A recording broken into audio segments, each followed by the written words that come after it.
Infrastructure Commission on April 1st, 2019. We'll begin tonight, as we do every night, with the Pledge of Allegiance. Commissioner Parker, would you like to lead us? Sure. I pledge allegiance to the flag of the United States of America and to the republic for which it stands, one nation, under God, indivisible, with liberty and justice for all. Thank you. Moving on to item 1B on the general administration function of the agenda, introduction of Commissioner Wetzel. And oath of allegiance. Oh, I apologize. Item 1A, oath of allegiance for public officers. Okay, would you please stand? Sure. Commissioner? Raise your right hand. I state your name. I, Vince Wetzel, Do solemnly swear do solemnly swear that I will support and defend the Constitution of the United States that I will support and defend the Constitution of the United States and the Constitution of the State of California and the Constitution of the State of California against all enemies, against all enemies, foreign and domestic, foreign and domestic, that I will bear true faith and allegiance that I will bear truth, faith, and allegiance to the Constitution of the United States to the Constitution of the United States and the Constitution of the State of California, and the Constitution of the State of California, that I will take this obligation freely that I will take this obligation freely without any mental reservation without any mental reservation or purpose of evasion, or purpose of evasion, and that I will well and faithfully and that I will well and faithfully discharge the duties discharge the duties upon which I am about to enter. upon which I am about to enter. Congratulations, Commissioner Wetzel. Thank you. You're now part of the Transportation and Infrastructure Commission. Moving on now to item 1B, introduction of Commissioner Wetzel. If you'd like to introduce yourself to your fellow commissioners. Oh, thank you. I thought I could play an April Fool's joke, but I did not. But thanks. I'm proud to be a part of this commission again. I think this is the third term I've been on this commission.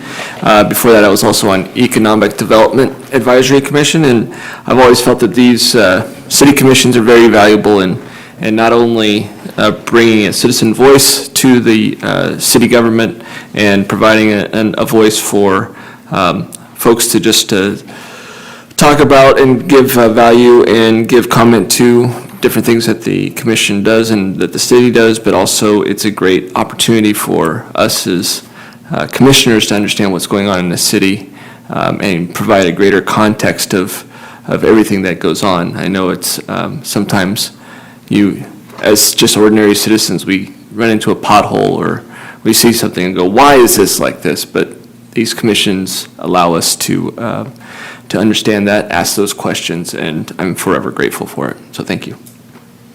Thank you. And I'll add on a personal note, I'm glad to have you as a returning member to the commission. Moving on to item 1C, presentations by the public on matters not on the agenda within the jurisdiction of the commission. It appears we have one request to speak card at this time, Mr. Matthew Hargrove. Mr. Chair and members, thank you for having me here tonight. First of all, let me introduce myself. I'm Matthew Hargrove. I grew up in West Sacramento, and I just love West Sacramento. And I also serve on the commission. I'm on the Parks Commission. And I just first of all want to thank you all for giving up your personal time to serve the city of West Sacramento. I really appreciate it and personally know that it makes a huge difference. The reason I'm here tonight is under your mission of transportation planning, infrastructure planning, and I bring something to you that I hope is a useful tool, or will become a useful tool, and I also hope to get feedback from you as commissioners and folks who might see the city from a different angle than I do at times. I've taken it upon myself as a labor of love to start to document the neighborhoods in the city of West Sacramento. Last year, as we were putting together the neighborhood.com picnic that was at Memorial Park, the notion was put out there, does anyone have a map of what all the different neighborhoods are called in the city? Because Peggy Bell, who was putting it together, and she's doing it again this year on May 19th, hope to see you there, wanted to do name tags with color coding of where you lived in the city. We thought that was a great idea. But as we looked out there, there was no actual official maps that showed what the names of all the areas were, or did it in a way that pulled it all together. Also, none of the maps had some of the geographical touch points on there that I, as somebody who grew up here, want some new people that are coming to the city to know about. We should have a common language. If you live in Southport, down in the very southernmost tip of Southport, you should be able to speak with somebody who lives in Bright and have some common touch points. When you say, if you say, I live by the IKEA, that's an obvious one, that both of you should understand where that is. So that's what how this map evolved. I've gone back into the archives of the city. Some of the colored areas, just so you know, are generally where residences are. The colored areas are also where the city has official districts.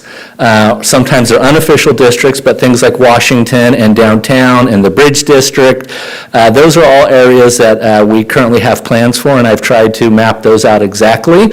There's also fun things on here, like where is the exact line between Broderick and Bright.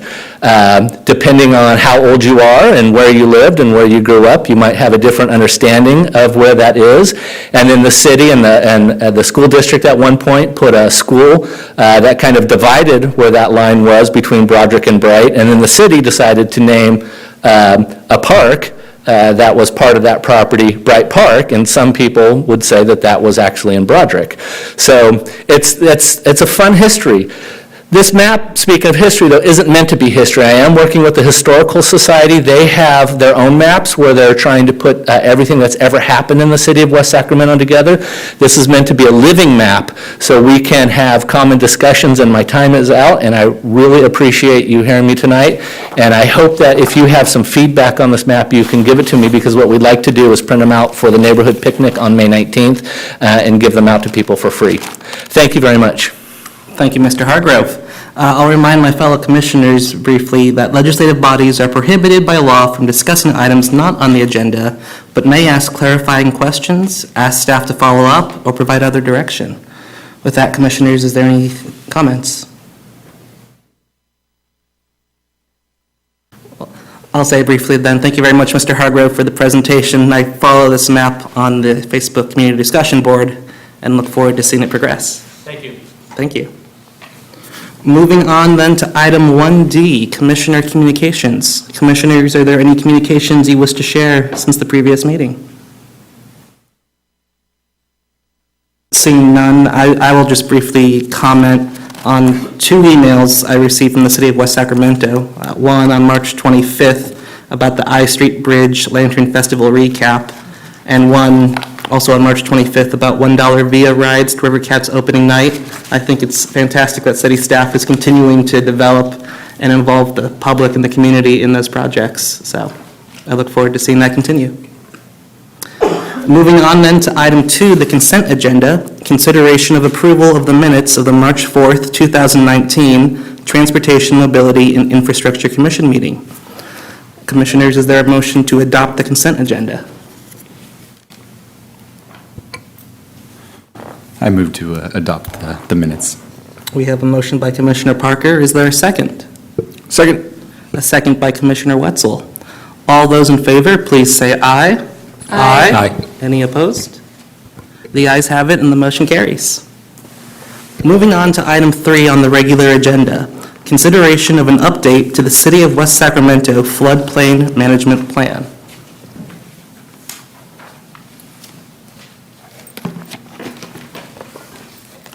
Good evening, Commissioners. My name is Erin Rivas, and I am here tonight to give a presentation on the City of West Sacramento Floodplain Management Plan. I'm a certified floodplain manager, and I manage the Community Rating System program as well. So the first City Floodplain Management Plan was formally adopted by City Council on November 17, 2010, by Resolution 1077. It was developed initially to satisfy a condition of the United States Army Corps of Engineers Section 408 permit associated with the I Street Bridge levee improvement project. And per the Section 408 permit, the floodplain management plan must be updated every 5 years or more often as conditions require. The Southport Levee Improvement Project is currently under construction and the same Section 408 permit conditions apply. Staff looked at other local floodplain management plans and realized that this was an opportunity to create a more robust, living, breathing document that could function as a useful flood protection tool for residents and staff.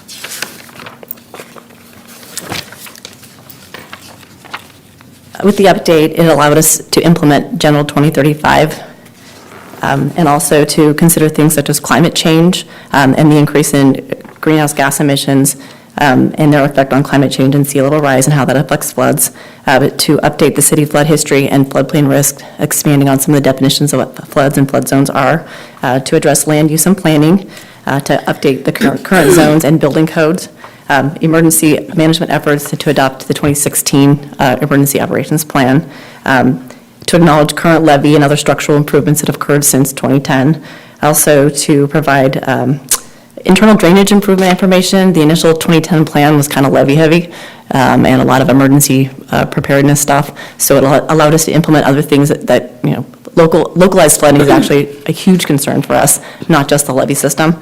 So it let us address that and make people mindful of localized floods and maintaining the storm drain system. Also to address risk communication, since we have a PPI committee that we have in place and we're working on a formal PPI document, which it addresses public outreach and flood preparedness and basically gets out flood information. It's a flood outreach tool. Also address the National Flood Insurance Program and basically a flood insurance assessment, and it addressed the community rating system. We've become more involved over the last couple of years. We've actually increased our rating from an 8 to a 6, which provides twice the discount to our constituents. It doubles their discount on their premiums.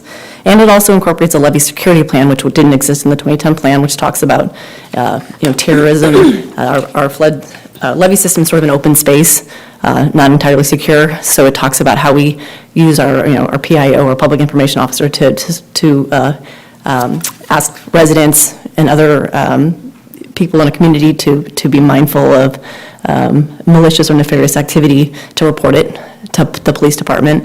But also we've incorporated a pretty elaborate system of trails along the levee that encourages law-abiding citizens to be aware of the activities on the levee and to report them.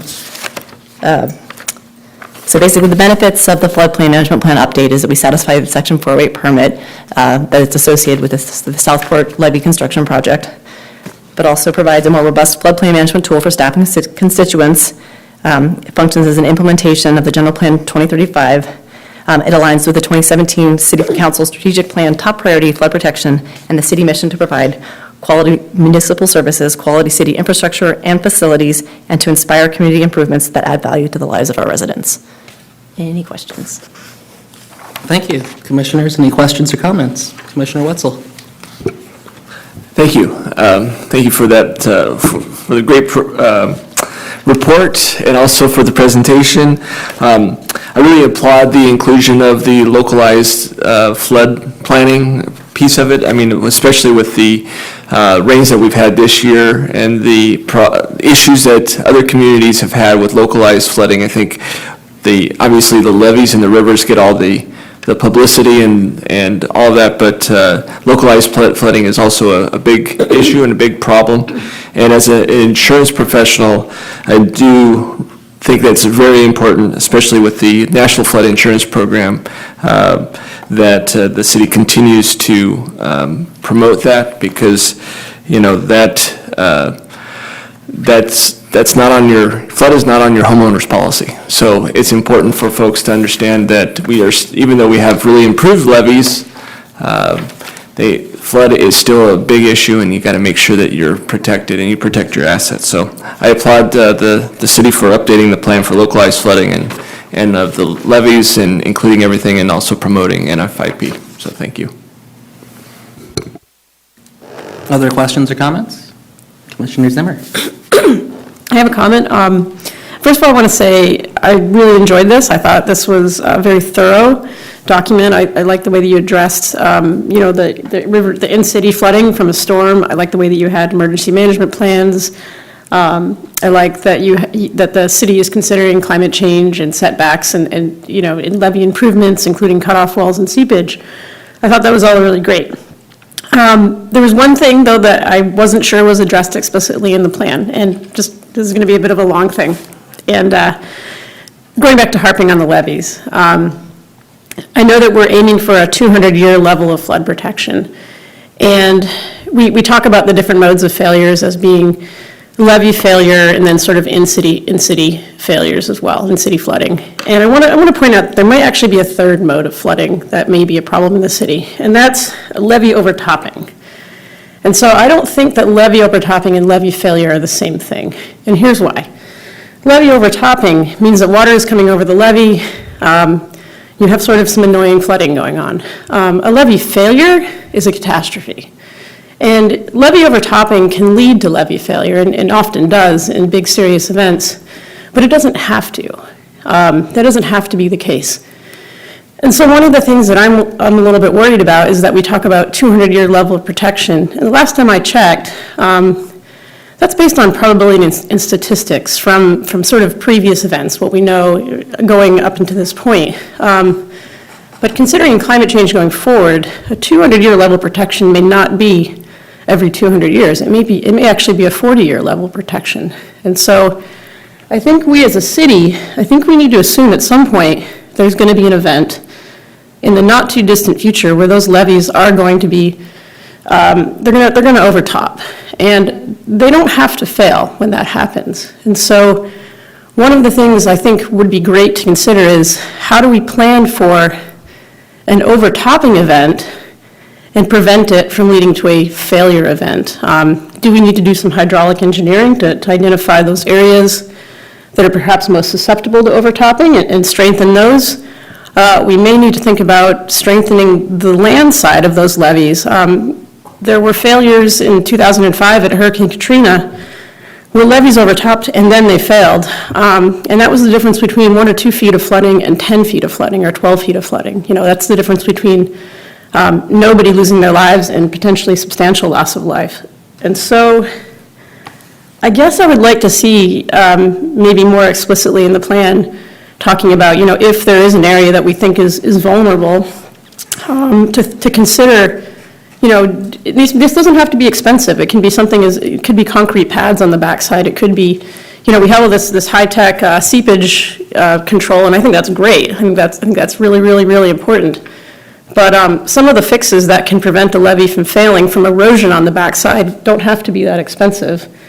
And it might be good to start thinking about that, to start thinking that, 200 years doesn't mean 200 years anymore. It might mean 40 years. And another thing to think about is, we have Folsom Dam upstream. They just put in a new spillway 2 years ago that has, by my knowledge, 3 times the capacity of the levees in Sacramento. So they put that in for a reason. They put that in because they think at some point it's possible they might need to use that spillway to save the dam. And if they do use it to even half its capacity, there's going to be overtopping somewhere in the Sacramento region and possibly here. So I think those are the things going forward in terms of climate change that I would be concerned about. And I'm not meant to say that this is not a good document. I think it's a great document. I think you guys have done a really thorough job. But I just want us to start thinking about going forward for levee overtopping events as a separate kind of event than a levee failure. If that makes any sense? Okay. It does. Thank you, Commissioner. Yeah. Ms. Rivas, would you like to respond? I think that's a great idea, and I'd like to look at incorporating some of those changes to this draft document. Okay. Commissioners, any other questions or comments? Then I'll just add in brief that I want to thank you as well. As my fellow commissioners said, this is a very thorough floodplain management plan, and I think it's necessary since, as the plan says itself, flooding is the greatest risk to the city of West Sacramento. We are surrounded by water on 3 sides, and it bisects the city as well. Commissioner Zimmer has much more geologic expertise than I do, but I think she raises a good point about the danger of levee overtopping. I would like to further just praise in the plan both the approach for structural and non-structural approaches to flood management, particularly on page 2 of their staff report where it mentions expanded risk communication, the enhanced levee security plan of having people and recreationally be near the levees to provide greater watch, and the update from an 8 to a 6 in the National Flood Insurance Program's community rating system. I think this was a great document. I know that the city staff has recommended action that we provide comments to staff and recommend that the city council approve the updates to the floodplain management plan. Is there a motion to do so? So moved. We have a motion by Commissioner Wetzel. Is there a second? Second. We have a second by Vice Chair Chrisman Kaufman. All those in favor, please say aye. Aye. Any opposed? The ayes have it. Thank you very much. Moving on then to item 4 on the regular agenda, update on the jump scooter share program and the micromobility ordinance. Good evening, Chair and members of the Commission. Chris Doherty with the Public Works Department in the Transportation Section. The item before you this evening is a report back, as you have requested, for the Jump Scooter Share Program. The Scooter Share Program was launched on Friday, February 8th of this year. There were approximately 100 scooters launched between Sacramento and West Sacramento. They use the same service area as the jump bikes. Currently, there's just about a tenth of the number of scooters as there are bikes. There are 1,000 bikes currently on the ground in the region. Ridership has been better than expected. We are averaging right now over the whole system about 5 bikes per trip per scooter. That's so far as of when I checked, which was about half an hour ago. Just over 26,000 rides had happened since February 8th of this year on the 100 scooters that we have on the ground. To put that in context, the jump bike system on average sees about 3 trips per bike per day across the whole region. There are some areas where it's up in the 6s and some areas where it's down in the below 1. And that's largely tied to density. But on average, the scooters, we have seen higher ridership than we did anticipate.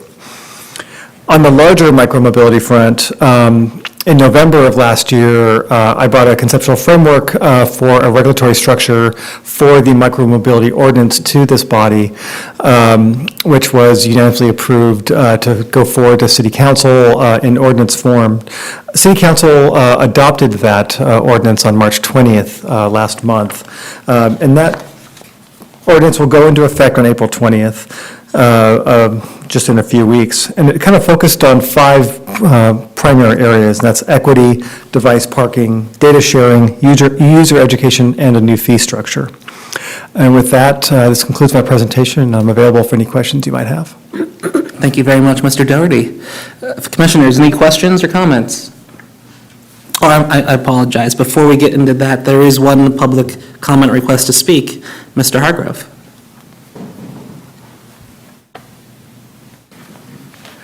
Good evening again, Commissioners. It's fun being on this side. I thought since I was here, I wanted to stay and listen to what you guys were talking about, because I love what you guys are doing here, and especially this item has been impactful to me as a resident in the city of West Sacramento. I have been very, very supportive when the jump bikes were released. Actually, when the white bikes were first released, the Sobe bikes, I was not a fan. It looked like people were not using them. There was a very small project area, but I trusted that the city had a plan and knew what it was doing.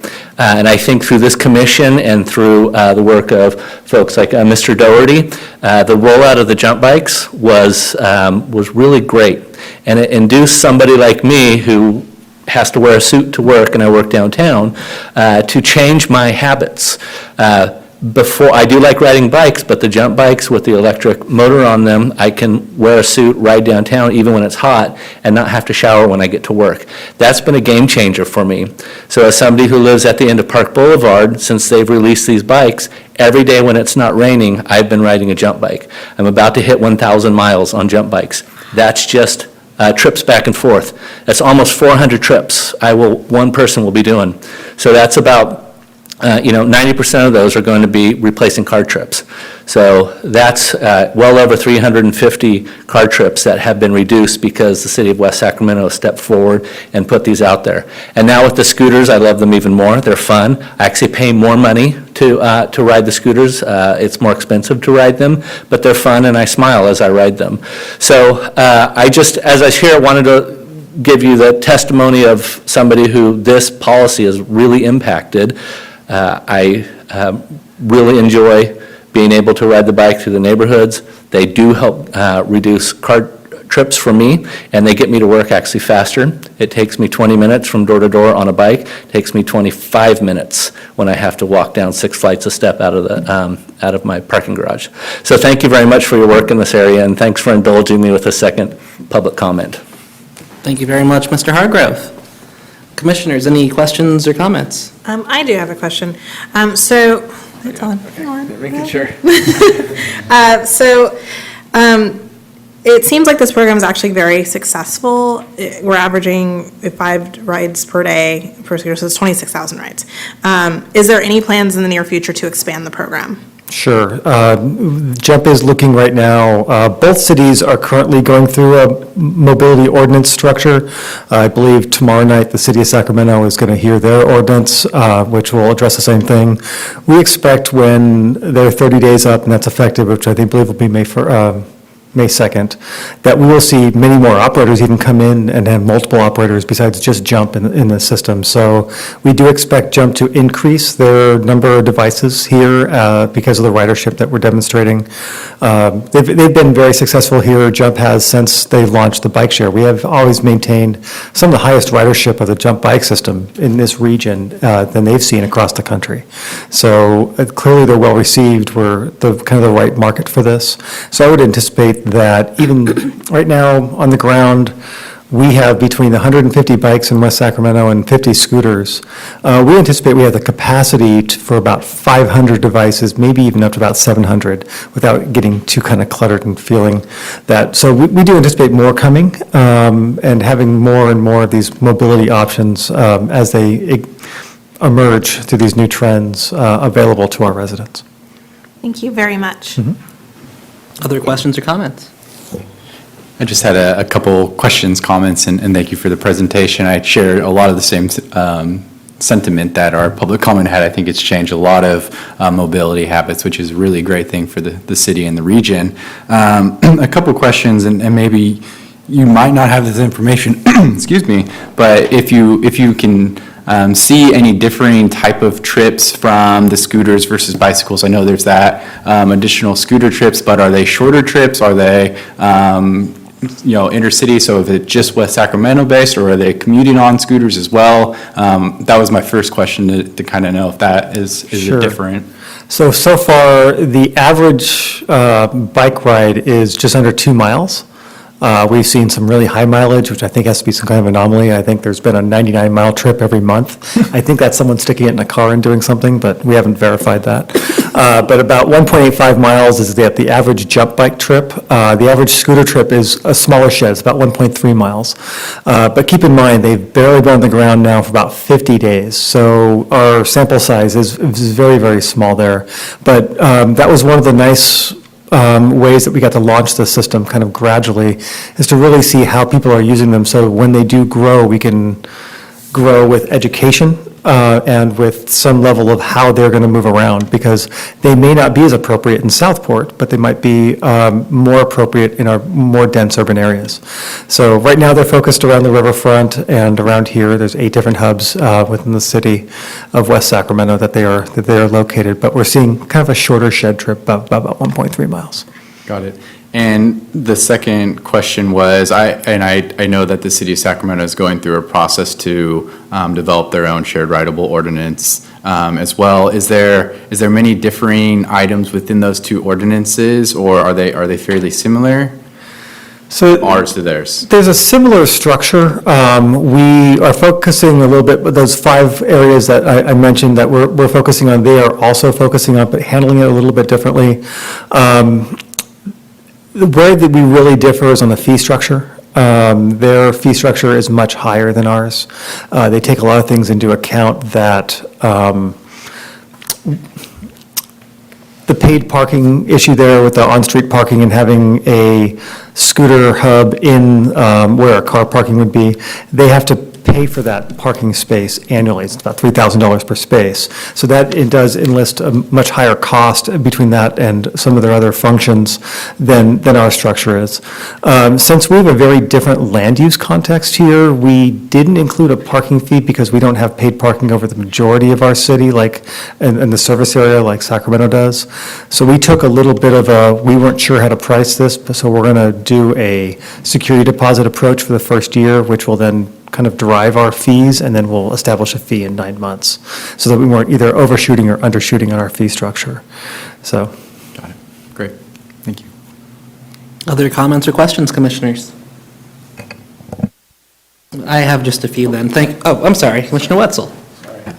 I had a couple questions. First, from the council, what were some of the, was there any debate regarding, liability issues and just public education and safety? I mean, there's been a lot of reports, and most of them are due to, maybe wrecks and head injury due to users not being adequately safe. And was there any comments from the council on that as they adopted it?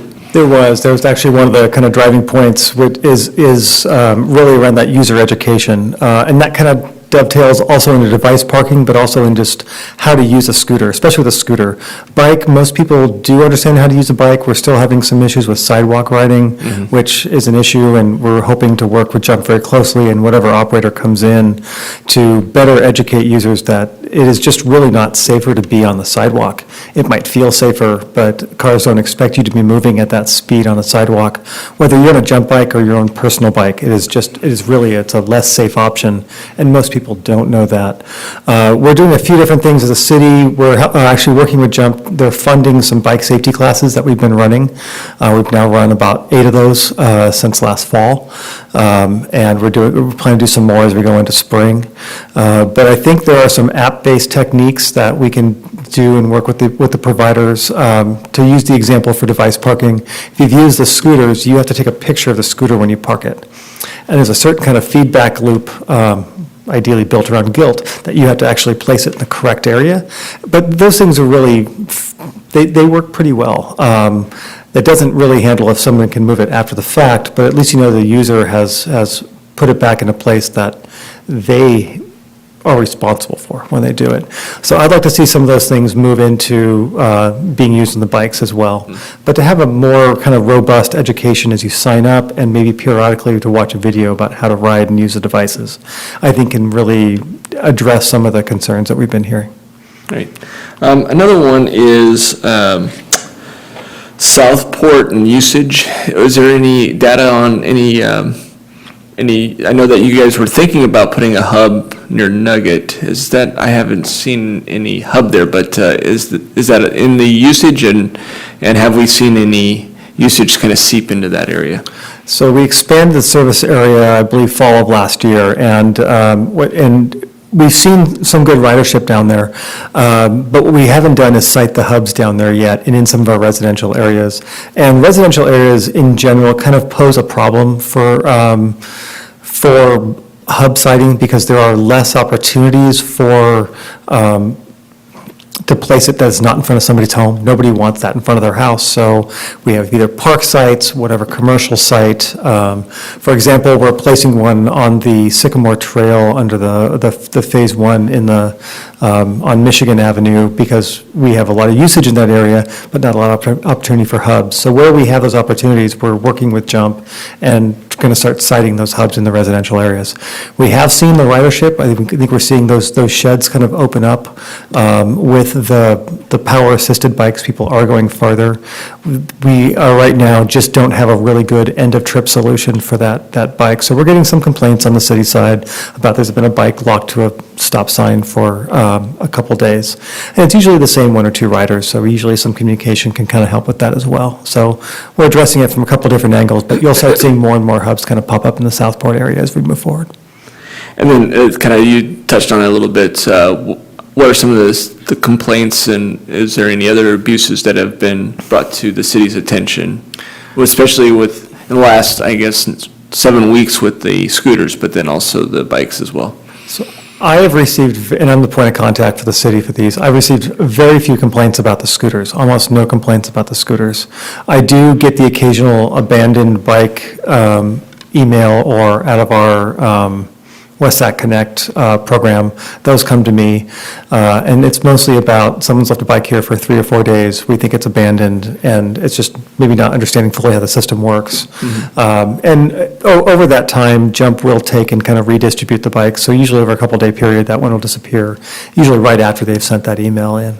But those are generally the complaints I get is the it's parked on attached to a stop sign, or if one is in someone's yard, something like that, I've gone out personally and unlocked them, or Jump will go out within an hour and grab it and move it away. There's a report line that you can call, and Jump has been really a good partner in this to go out very quickly. They understand that public perception is very important for this program to succeed.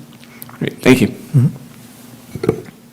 Well, Mr. Doherty, thank you for the presentation. Like Mr. Hargrove, I am a big fan of the Jump Bike and Jump Scooter program. I think it's incredible, as the report says, since the launch in May of 2018, so less than a year ago, the Jump Bike Share program has seen the highest ridership of any jump system across the country. So I think that speaks to a real need in our community and in the broader region for this type of micromobility.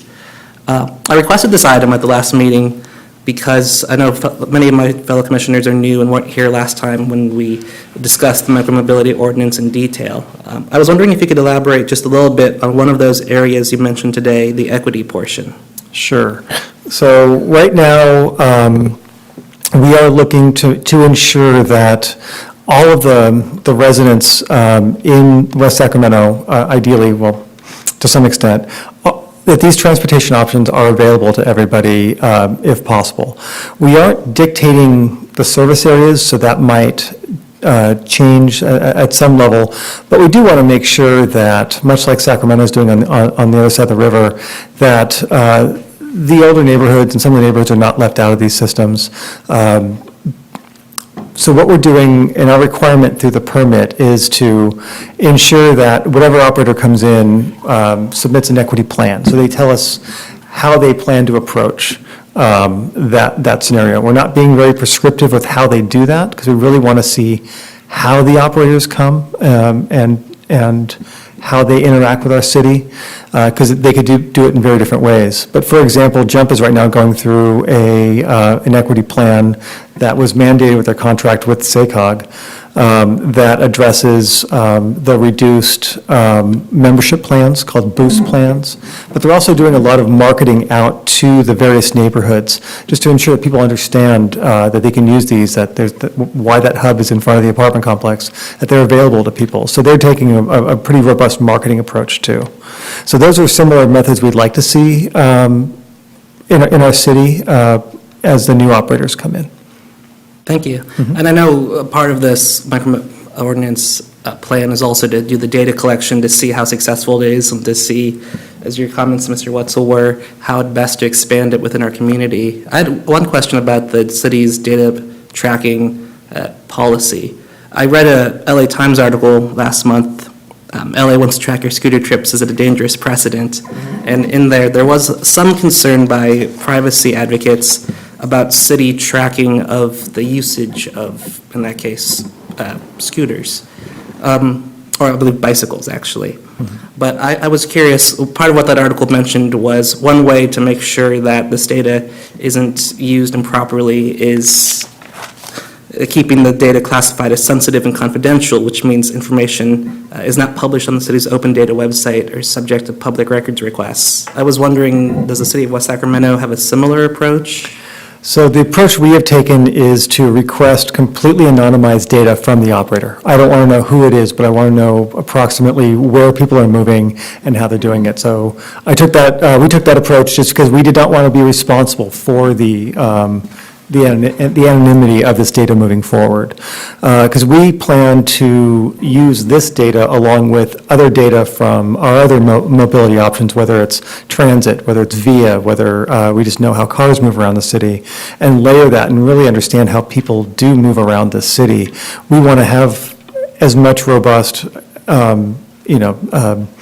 point to point and where they're riding and what facilities they're riding on, so that we can target our infrastructure dollars to better improve those facilities so that we can help support that.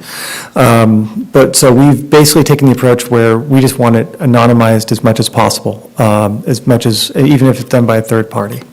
I think that's an excellent approach. I think that threads the needle of trying to collect this essential data while keeping it, used for appropriate purposes. So I think that's excellent. Right. My second question then was based off a Sacramento Bee article from last month as well, talking about the potential dangers of electric scooters. And I should start by saying, again, I'm a huge fan of jump bikes and jump scooters. I think whenever you have a new mechanism of transportation, there may be some hiccups along the way and an adjustment period. So, there are statistics sometimes of accidents, and sometimes that may be user error, sometimes that may be due to other vehicles on the road colliding with a bike or scooter.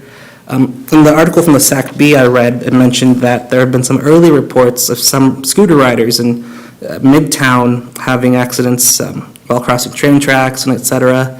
I was wondering, has there been any data so far, or does the city even track data about whether there are any accidents in West Sacramento regarding usage? So we work very closely in the Transportation Division with our police department, especially the traffic side of our police department. We've had one report of a collision so far that involved a scooter. It was a person riding on the sidewalk who had actually hit the car pulling out of a driveway.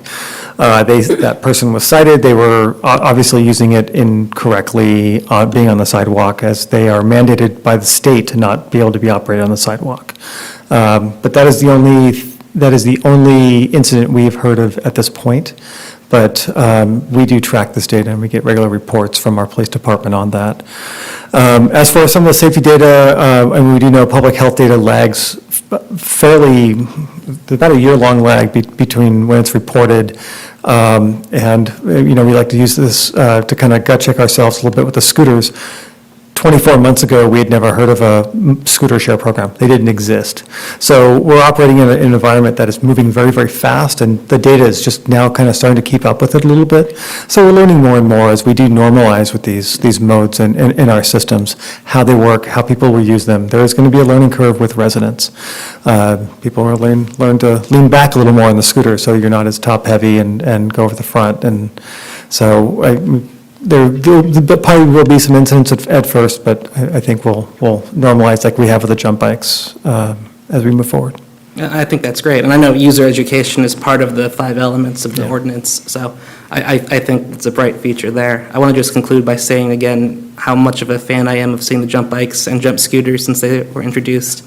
I see them being used by people of all ages, by families, by commuters, both here and in downtown Sacramento where I work. So I hope that their usage continues to be popular within our community. And like Commissioner Wetzel, I hope that as it expands, perhaps the city would consider adding additional hubs down in the Southport area. I know the challenges of residential neighborhoods, but just looking at Mr. Hargrove's map, I know that there are several potential commercial sites, the Nugget Shopping Center, the high school.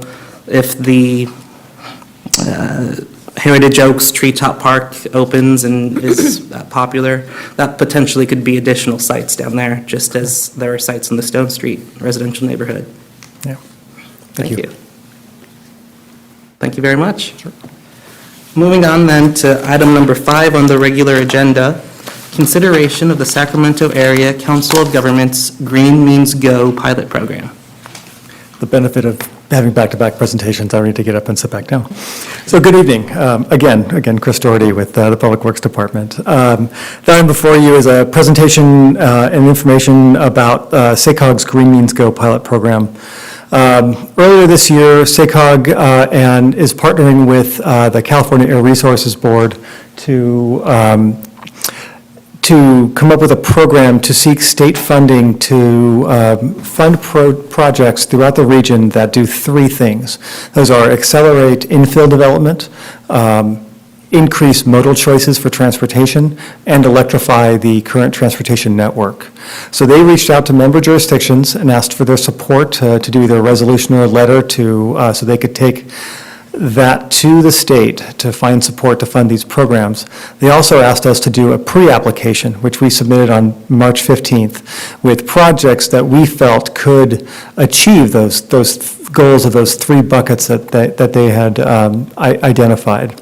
So we threw together a fairly robust series of projects and programs that we felt really could address these issues. So for the Accelerate Infill bucket, we proposed a 3-year developer fee offset program. And then at the end of that 4-year, a large infrastructure project that would free up additional land and for a new development, and that is the West Side Rail Relocation Program, or project. For the modal choice bucket of projects, we opted to fully fund the VIA program in an expanded time and service capacity and other transit services. And at the end of that, also, a large infrastructure ask was active transportation projects, some big ones that would complete the spine of the Sycamore Trail system, that would then take it underneath the UP main line to the north and across the Deepwater Channel to the south. And then the third ask that SACOG had asked us for was to propose a green zone for the city, which is the area that encompassed all those programs. And this is the one area we are looking for your direction this evening, is on our proposed green zone, which is in the attachment in your staff report. And with that, this concludes my presentation, and I'm available for any questions. Thank you. Commissioners, any questions or comments?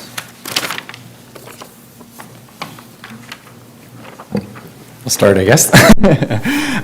Thank you for the presentation again. I really appreciate the comments. I guess I want to understand a little bit better of how the timing works then from, it sounds like there's still a question or ask in for state obligation of funding through SACOG. Is that the linchpin still, or? Yeah, so what they're doing is SACOG is working in partnership with the Air Resources Board. They've approached the state, and they're working through to add into the May revise of the budget a 4-year, $100 million per year pilot program for this region, saying they cannot meet their air quality control targets out of their MTP SCS program through SACOG. So as of right now, they are still making that ask and working heavily with the state to do that, and the May revise has not come out yet, so we'll know more as that happens. If they are successful, there will be a competitive program that will come about probably in the summer of 2019, which then we will formalize our ask and take that forward. Was there a genesis of how you got to that total number of projects? Did you basically just look at all active transportation projects or heavy infrastructure projects and put it in the application, or was that based off of some assumption by SACOG, or? So the approach we took was to run, since they'll probably be starting, if they're successful, funding in 2020, so we could have a near-term program that could kick off immediately and start benefiting either one of those bucket areas with a large infrastructure ask at the end of that we could be working towards, so that we could, in that 4-year time frame, hit the ground running, start doing work, but also looking towards that large infrastructure ask. So we did that for those 2 buckets. We've also, recently we've been awarded through SACOG a large grant to electrify a lot of our transportation system here under the Green Region grant. So we did not approach anything for that bucket, but with that, with both the accelerating infill and the modal choice, we chose a 3 to 4 year program with a large infrastructure ask at the end. We did try to choose the active transportation projects that were in that green zone that would have the biggest effect and really start. Our active transportation system here in West Sacramento is kind of chunked up into, for north-south access, it really has 3 primary barriers. And that is the UP Mainline Railroad to the north, US 50 in the middle, and the Deepwater Channel to the south. So the more that we can puncture through those barriers, the more we open up the ability to ride throughout the city without getting on a truly major thoroughfare, which a lot of people just will not do. So that was why we chose the active transportation projects that we did. That's great, thank you. Following up on the infill accelerating program as well, how did you come to that developer fee offset as kind of that was your one piece that you thought would be the most accelerating opportunity? Could you just elaborate if there were other considerations as well that you thought might be a good offset for enhancing or bringing additional infill development in? So I worked very closely with our economic development team and department to come up with that list.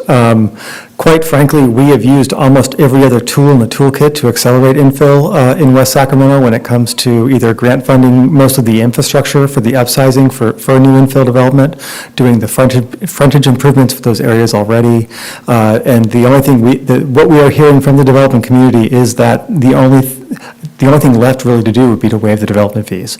There are some permit streamlining that was discussed in that process, but we have, as staff's decision was, we have a few really important infill sites that we want the best possible product on.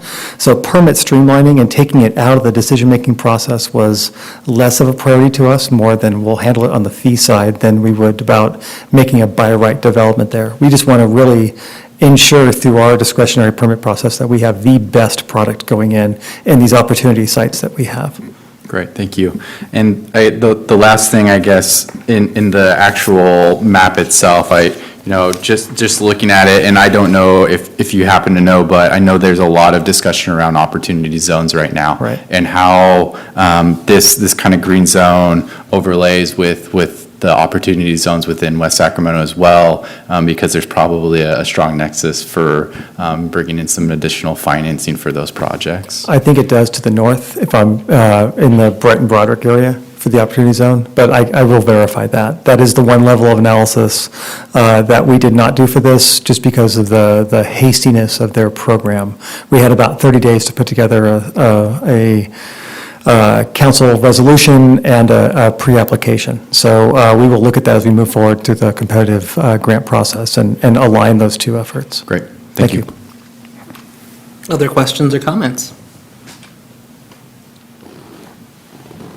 Well, I have just a couple then. I echo Commissioner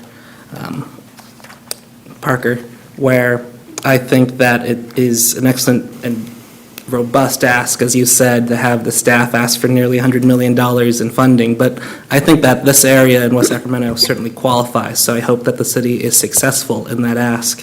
For my clarity, I was wondering if you could break down how that $90.8 million is split between the ask for a developer fee offset program, the 3-year funding for VIA, the active transportation projects, and the rail relocation project. Sure, I can do it roughly, so forgive me. I have an Excel spreadsheet at my desk, but I don't have it with me. The big ask out of that is the west side of rail relocation. That's approximately a $68 million project. So that is the majority of that ask. The developer offset fee, I believe we anticipated a $3 to $4 million funding of that program for a 3-year for development fees. We anticipated about $6.3 million for a 3-year full Cadillac version of VIA to move forward at about $2.1 million per year. The active transportation asks are really two, and that was the Sycamore Trail Phase 4, which crosses the Deepwater Channel. It creates a new bridge and then connects to what is Arlington Road. That's about a $4.5 million active transportation project.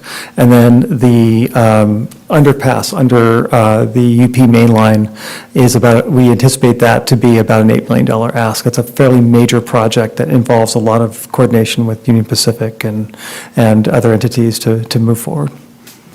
2 follow-up questions based off of that then. The first one, in terms of the largest segment, the 68-some million for the rail relocation project, would that be enough to fully fund the project, or was that just a portion of the overall costs? I know that's a major project on the city's radar. That is a major project. It would fully fund both the design and the full construction of that project. I think that's excellent. I hope the city lucks out there. And then the second follow-up question, you mentioned this would be for a 3-year extension of the full Cadillac version of VIA. And I know at our previous commission meeting, we discussed several different options of how VIA could be expanded successfully in the future. Is the full Cadillac version one that would have 7-day-a-week service into the closer parts of downtown Sacramento? What's the full Cadillac version? We had looked at still maintaining a citywide service, not getting into downtown Sacramento, but expanding it to 7 days a week and much longer times throughout the day. Excellent. My only other feedback then is, since the city staff's requested feedback about the map of the proposed green zone on attachment 1, I love that the full portion of Brighton Broderick is included. I think that there are great opportunities there, and I think that sometimes the city residents there feel sometimes that they aren't fully serviced. So I think it's excellent that this goal would hopefully accomplish great things in those neighborhoods. I had a question about seeing the green zone expand southwards, south of the Barge Canal. If I were to use the terms of Mr. Hargrove's map, it captures the Arlington Oaks and the Honda Hills neighborhood. I was wondering if you could elaborate on that decision to go just a little bit south of the Barge Canal. So those are two infill sites that they're currently vacant, and if they could move within 4 years, would help move the city further in our infill development. The areas that we're seeing here are, as SACOG has modeled throughout the last couple versions of their MTP, are kind of the low vehicle miles traveled areas of the city. So you see a lot of people who live here and work downtown. So this is the areas that is really ripe for modal shift, which is why we chose this area. We could level that at the Deepwater Channel very easily, as some of that might not turn in 4 years, but at least to have it in there doesn't challenge us or hurt us to have it in there at this time. And I think it's excellent to include it, to be ambitious and see how it turns out. Commissioners, are there any other comments or feedback regarding the proposed green zone map? In that case, since city staff has requested a recommendation of the green zone to city council for approval, is there a motion to approve that map? Motion to approve. A motion from Vice Chair Chrisman Kaufman. Is there a second? Second. Second from Commissioner Love. All those in favor, please say aye. Aye. Aye. Any opposed? The ayes have it and the motion carries. Thank you. Moving on then to the General Administration Function Part 2 of the agenda. Item 6A, Transportation, Mobility, and Infrastructure Commission calendar. The next regular meeting of the TMI Commission is scheduled for Monday, May 6th, 2019. Item B, reports from city staff.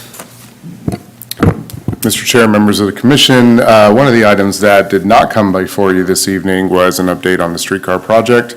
This time, city staff, mostly myself, is working with the city of Sacramento, the mayor's office in Sacramento, AQMD, SMUD, Congresswoman Matsui's office, and other staff members to look into potential for moving forward with the streetcar project in different forms. The reason why you do not have a report in front of you is because those forms are not fully vetted yet. I can tell you, though, that we have been meeting on a regular basis to discuss how the streetcar should move forward, whether that is postponing. First of all, just to remind commissioners, and Commissioner Wessel, who was not here at the time, that streetcar bids did come in significantly over the engineer's estimate. So based on that, we are looking at either postponing the project and rebidding at a future date. Either that or rescoping the project in a different form, either with a reduced scope, a modified scope, or potentially not moving forward with streetcar. All of these are on the table, as well as different alternatives involving potential future autonomous options, whether that be streetcar or other options for mobility. And then finally, the light rail extension that was always envisioned in the environmental document for streetcar, extending from Sacramento Valley Station to Raleigh Field, is also still under consideration and being explored in different ways. So all of these are currently under discussion. the different groups that have been formed by the two cities to talk about technical challenges, regulatory hurdles, financial challenges. All of this is being continuing to be discussed, and it's going to be discussed over the next several weeks. We do have 2 pots of money that are still on the table. That's the TIRCP, that's Transit and Intercity Rail Capital Program funding that we've received, around $30 million. Also, the $50 million that was allocated through the FTA by the Obama administration is still on the table. However, both of these pots of money are not there indefinitely. So we are aware that there is an expiration date, and we are doing our best to look at different options with an eye to maintaining the funding that we currently have, as well as looking into other funding options for a plethora of different alternatives moving forward. Thank you, Mr. McCoy. As I was the commissioner at the last meeting who requested the item, I appreciate the report, and I can certainly sympathize with how much flux there is right now, how difficult it is to provide a concrete update. But I hope that when there is further clarifying information, that you'll be able to present it to the entire commission. Absolutely. And if it pleases the chair, I have a couple other items in my items here. One is that the I Street Bridge Replacement Project has finally received clearance from SHPO, and we've received authorization at the State Historic Preservation Office. I'll try not to use acronyms. And we have received authorization from Caltrans to move forward with certification of the environmental document.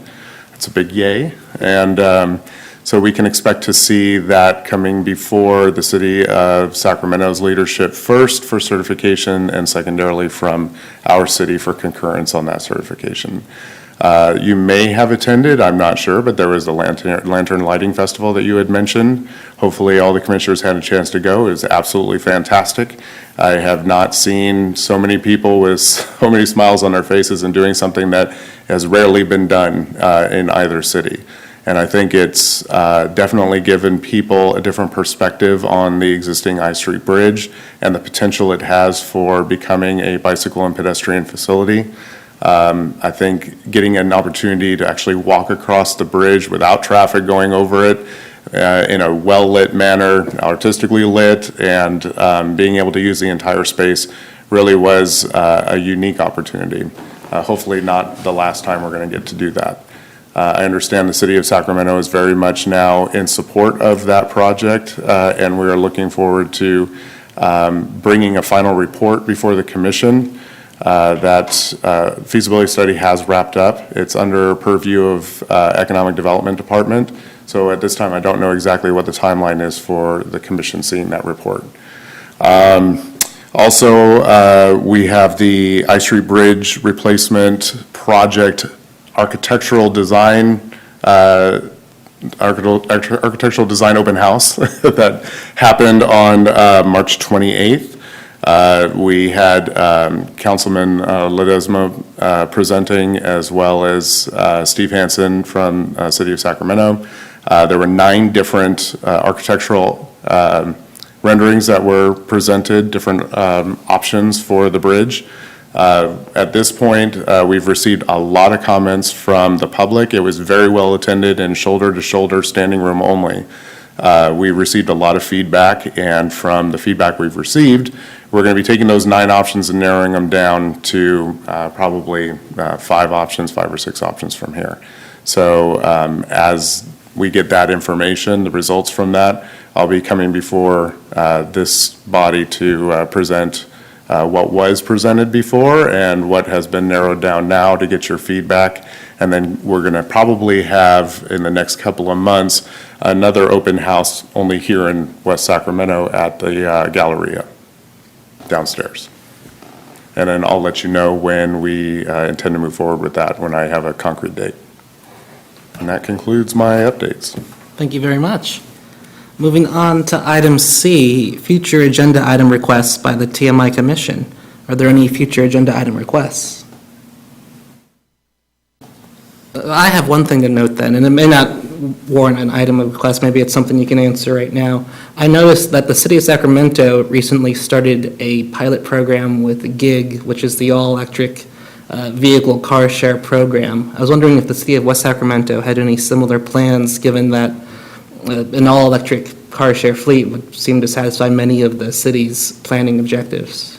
We have been in touch with GIG and talked with them a little bit. We've also been in touch with Envoy.